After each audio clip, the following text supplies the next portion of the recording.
everyone! A player from the American server sent us a replay that we can't wait to share with you. Is there a connection between ship type and the epicness of a battle? I don't know.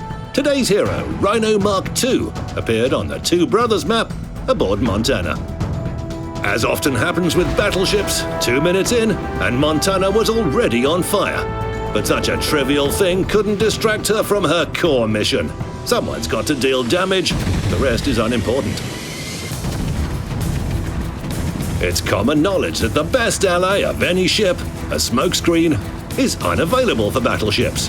But some smart teammates may offer help, and you shouldn't disregard their kindness. The only problem is that smoke attracts torpedoes, like a magnet. Our hero dodged the first salvo, but failed to escape from the second one. Well, that's the fickle fortune of a battleship.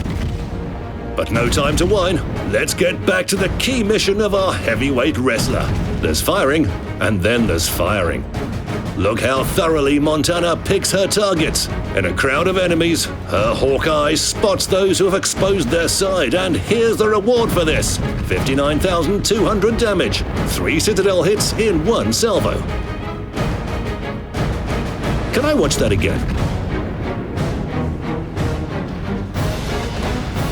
Thank you. I feel sorry for the enemy Montana who sustained all of this. As a matter of fact, sailing under enemy fire is a common thing for any battleship, but this doesn't make it any more enjoyable. Therefore, we increase the distance. Luckily, our main battery's firing range is long enough, and continue. 46,800 hit points taken away from Grosser. This is what I like to see. 2 good salvos and over 100,000 damage dealt. It's such a pleasure to fight against enemies who expose their sides. Here comes the first frag, Neptune.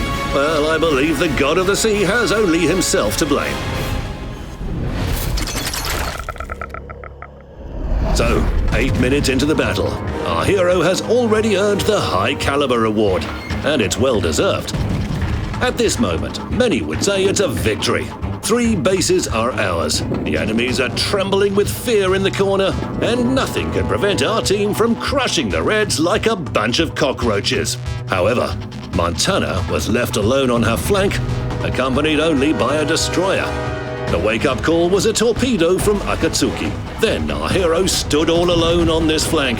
Of course, it's pleasant to turn a damaged enemy Montana into an aquarium ornament with just 2 salvos, but when you lose a third of your health in return, well, a tier 10 ship is never a piece of cake. Now, let's turn to Bismarck. That's also a formidable enemy, unless it maneuvers like this. Another easy target. In addition to the main battery, our secondary armament stuffed the ship with plenty of HE shells and left her on the grill.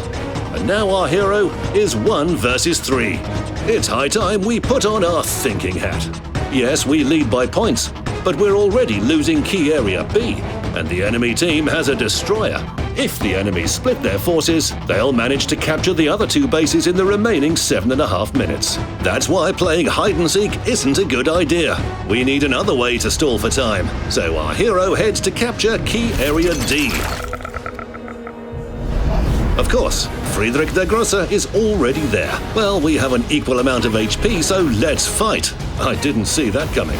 All of a sudden, a virtually undamaged Missouri shows up. The situation sharply changes for the worse. Together, the 2 enemies have almost thrice as much HP as our hero, and after Friedrich makes her first salvo, it's 4 times as many. Now, in order to win, we must survive no matter what it takes. Hold on until we achieve victory by points. With just 1 base under our control, this may take a while. 2 enemies, 17,000 hit points, and 5 minutes till the end of the battle.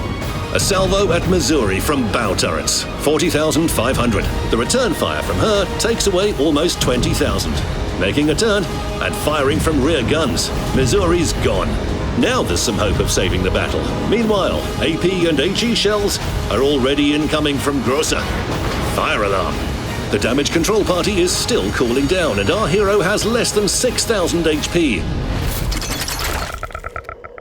And it's victory by points. There's even a slight feeling of disappointment.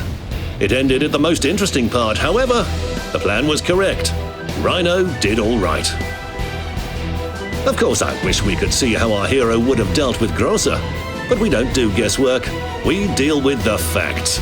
And the facts are impressive. 368,000 damage caused by 76 hits. 12 citadels. It's not that I'm becoming a fan of battleships, but... So, my friends, send me your best replays.